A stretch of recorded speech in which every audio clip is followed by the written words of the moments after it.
not been involved with everything that's been happening there, was it how difficult, or was it somehow try to be unbiased and somehow like not opinionated by what you've seen or what exactly the truth is, or when you were writing your... I mean, that's the difficulty when you've actually been so intimately involved in something, like I was with the Iraq War. Yeah. I don't believe I can be a historian writing about that without any sense of bias. Yeah. Because I was involved in the decision making. I was not an observer, I was a participant. Yeah. And so what I tried to do in my book is help a reader understand what it was like. So as a reader, you'll know the same amount of information as I know as we go along. Because what people forget is that when people are in authority positions or in power positions, they make decisions based on the information that they have at that time. Okay. And so if you're a historian, you've got much more information available to you to make these judgments. And sometimes, judgments are made and you think, how was that decision taken? But that was, for those people, it was made on the information they had at that time. Okay. And so what I hope I've done is tell a story of what it was like to be in the war. It's a chronicle of war, but I hope it's one source of information that in years to come historians will look at. Yeah. Can't be the sole source, but I hope it's one source of information. Because what I've tried to grasp also is the spirit of the time. What was it like at that time? Because we look at things with different eyes, at different, as history, as time moves forward. Yes. So we have different approaches. So I've just tried to give as an honest account as I can of what it was like, what I saw, what I heard, and to give the participants, the US soldiers, different Iraqis.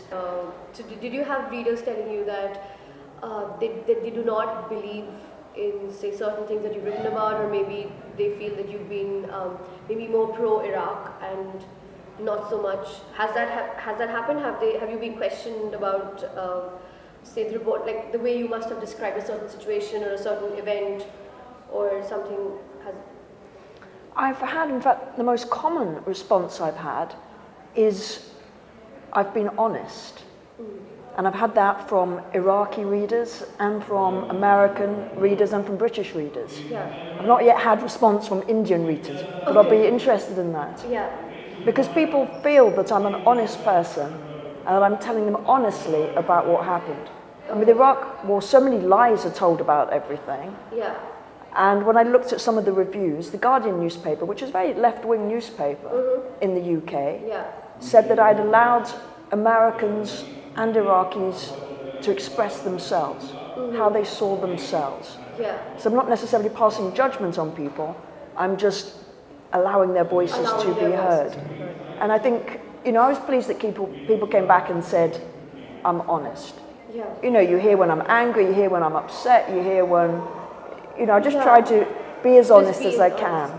While being integrally involved with whatever was happening in the army and taking these crucial decisions, what was the hardest thing for you as a person, not as far as work is concerned? I think the hardest thing is coping with so much death and destruction. And no matter how protected I might have been from it, just to see Iraqis every day losing loved ones, children being injured, not knowing where your loved one is. And that, there was so much violence. So every day, the bodies in the street, the bodies in the river. And just trying to cope with that, because it is debilitating when you're listening to those stories all the time to think, how will it ever end? And that's the emotional thing, that's really, really hard. And you have to find a way to function through it. Because every day there'd be people shot through the head or drilled through the head, or bodies in the river. And Iraqis stopped eating fish because they said the flavor of fish had changed from eating so many bodies. And to cope with this was awful.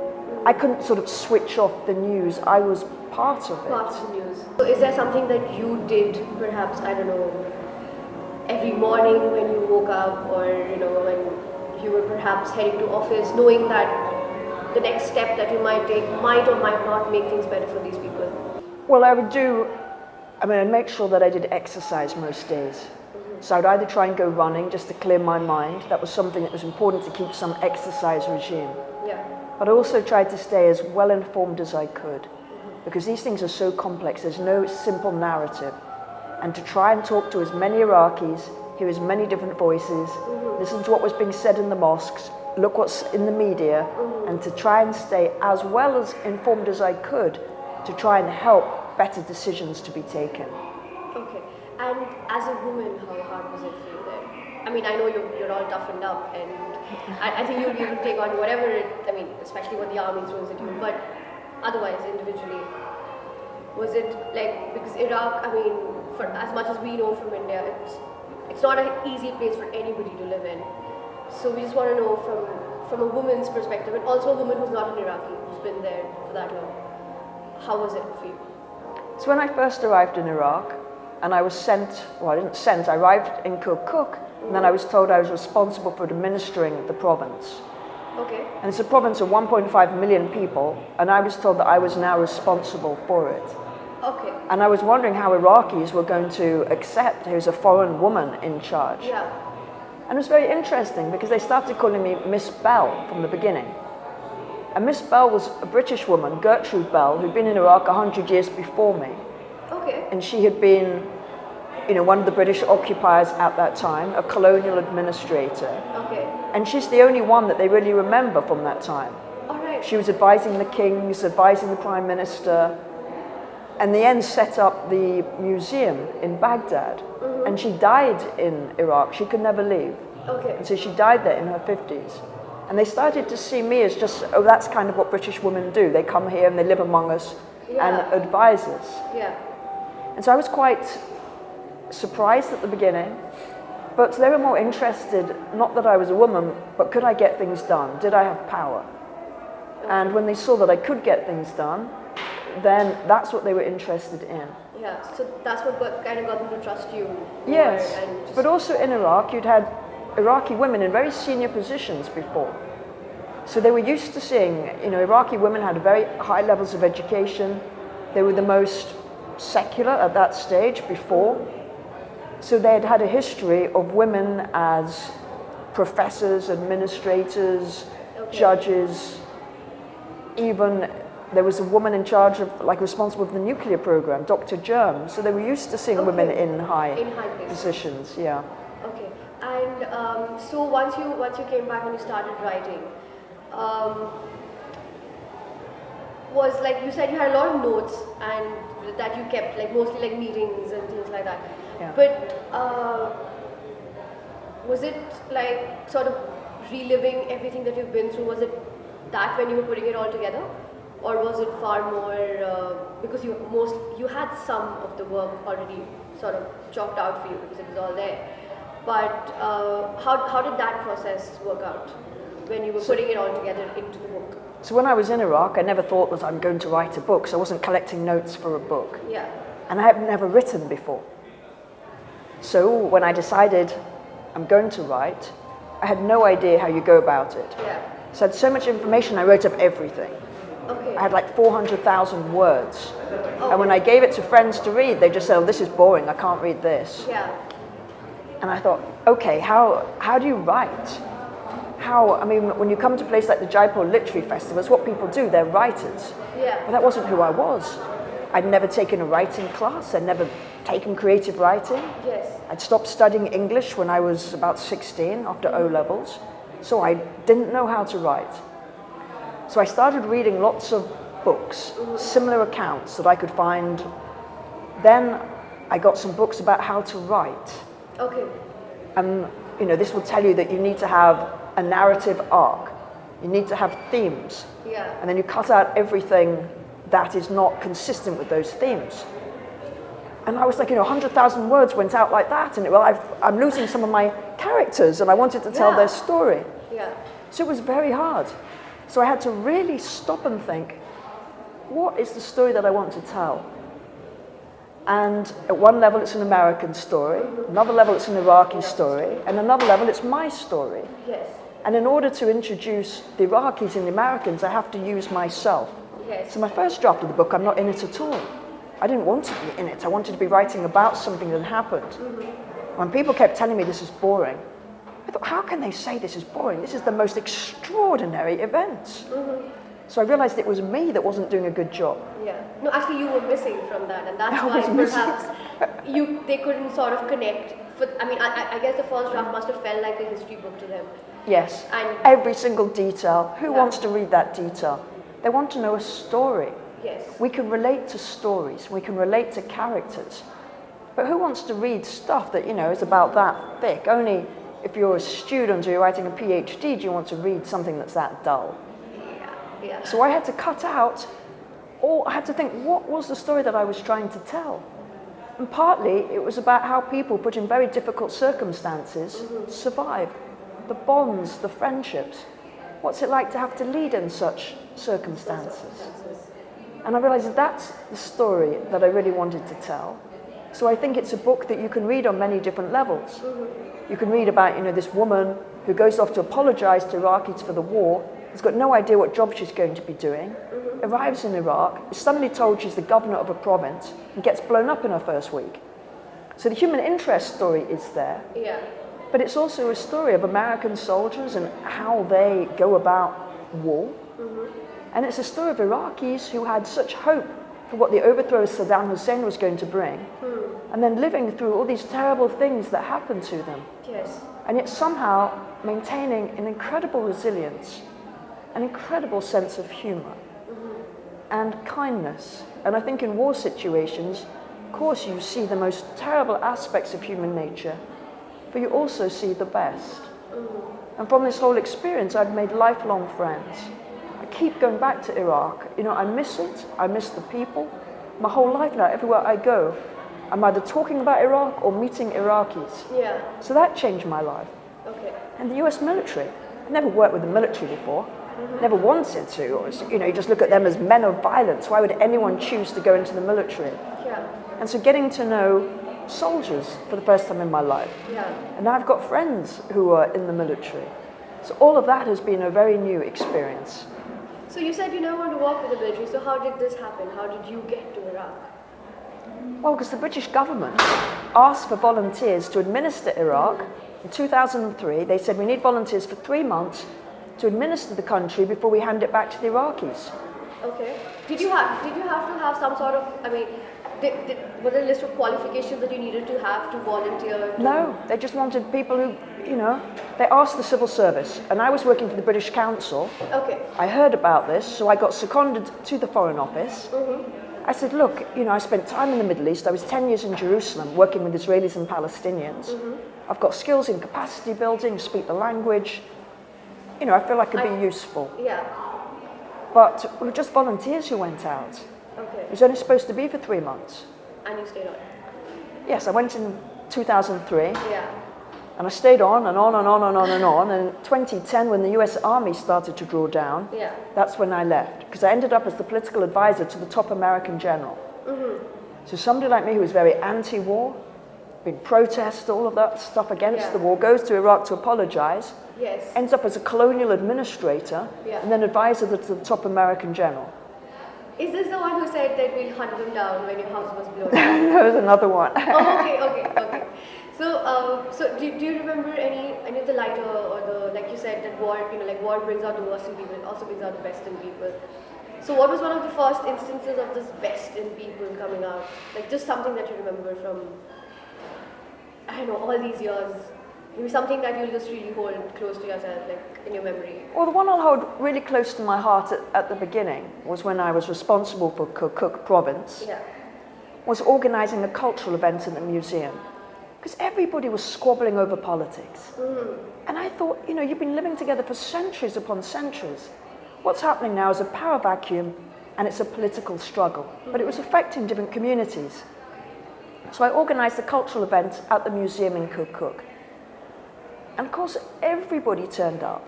And there were different performances. Different groups put on their traditional dances, their traditional songs. And at the end, everybody got up to dance the dabka. So they're all arm in arm, hand in hand, dancing together. Arab, Kurd, Turkoman, Sunni, Shia, male, female, everybody dancing. And one of the local Iraqi politicians grabbed the microphone. He said, "This is Kirkuk. This is who we are." And it is a multicultural, multi-ethnic society. It's always been that way. Yeah. And that night reminded them all of who they were and the sort of country they wanted to live in. So that will always remain in my memory and in my heart. Okay, and like you said, when you were in Iraq, you had no plans of writing a book. What made you decide that you needed to write this book? Well, when I left Iraq, I had no job, no income, nothing. Okay. I get back to London, and of course everyone has been so much against the war. Nobody wants to hear anything. There is just, it was very difficult, and I really struggled to make sense of what it had all been for. You think during that period, maybe 200,000 Iraqis had lost their lives, 4,500 Americans, 188 British soldiers. But what had it all been for? And I felt if we didn't learn anything from that war, then it's been for nothing. Yeah. And I felt I had had a front row seat. I felt I had a duty to try and record as best as I could what had happened in the hope that we learned something from this experience. And I wanted to pay tribute to all those people who tried really hard to give Iraq hope for a better future. And I wanted to let people know what Iraq was like as a country, because it's a country I fell very much in love with. So that's where the book came in. That's when the book came in. Were you ever told by anybody while you were writing it, just don't write this because, you might be giving out state secrets, you might be talking about things that people don't want to hear, don't want to believe? Were you? It was difficult because part of that is self-censorship. Yeah. And I start to feel, I had access to all this information, to all these people. Should I write it or not?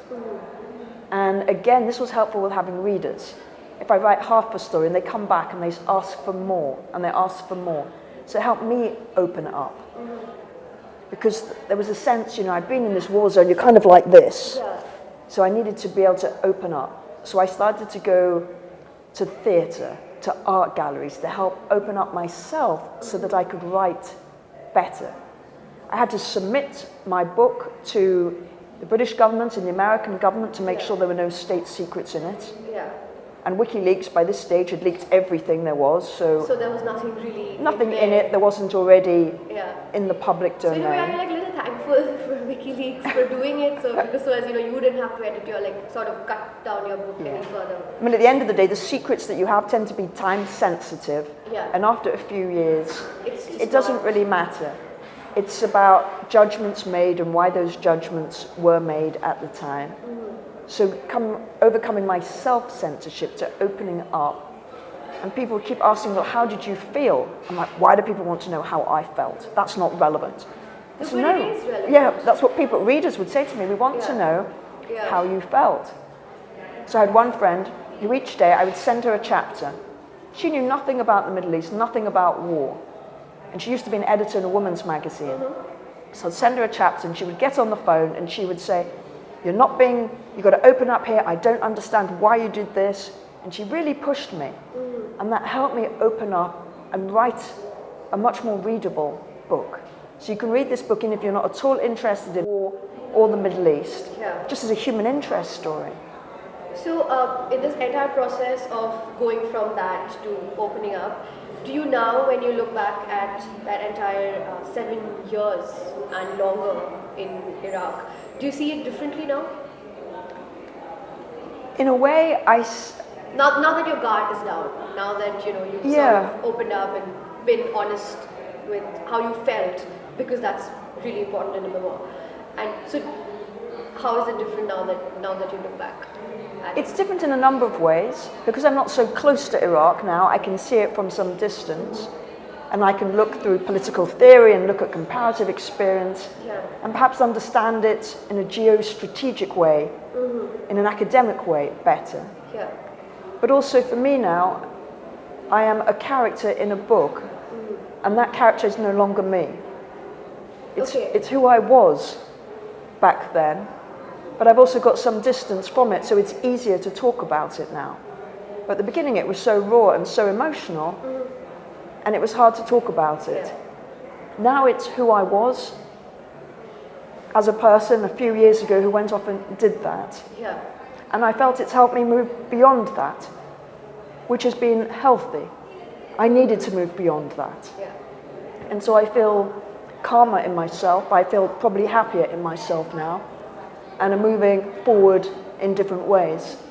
So to come to somewhere like Jaipur and speak, and would Indians be interested in this story?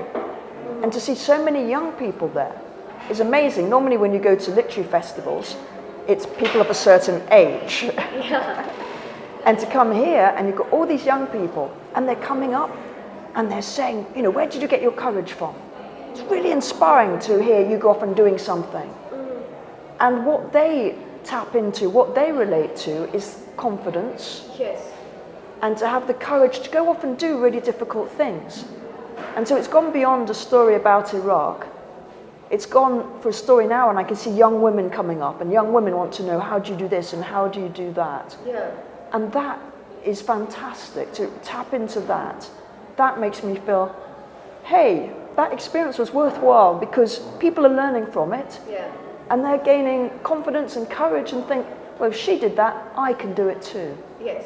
So did you feel like, have you come to India before? No, it's my first time to India. But for all the women talking to you, did you feel that in general, somewhere it's slightly protected space that Indian women stay in? Because, which it is. We do stay in a slightly protected space because of, say, parents or the way family is or whatever. And there are women who are stepping out of that and doing great things. So did you feel that you just get the impression that, that we need that perhaps a push of confidence from somebody who's done this, and to read that and say, oh, I can do that too, but then how do I do it? When the young women I'm coming into contact with do not lack confidence. I'm looking at them, I'm like, wow. I spoke to a class of MBA students, all women in Delhi when I arrived. Okay. And they all talk about wanting to be financially independent, want to marry late if at all, want to have children late if at all. Yeah. They have got aspirations, they've got ambitions, they've got goals. I'm looking at them, I think, whoa, this is amazing to see. And to see how aware they are of being, as you just described, patriarchal society, being very aware of this. Yes. And I was just listening to this panel on mansplaining misogyny. Yeah. These are tough women. And I think they're looking more for role models and inspiration.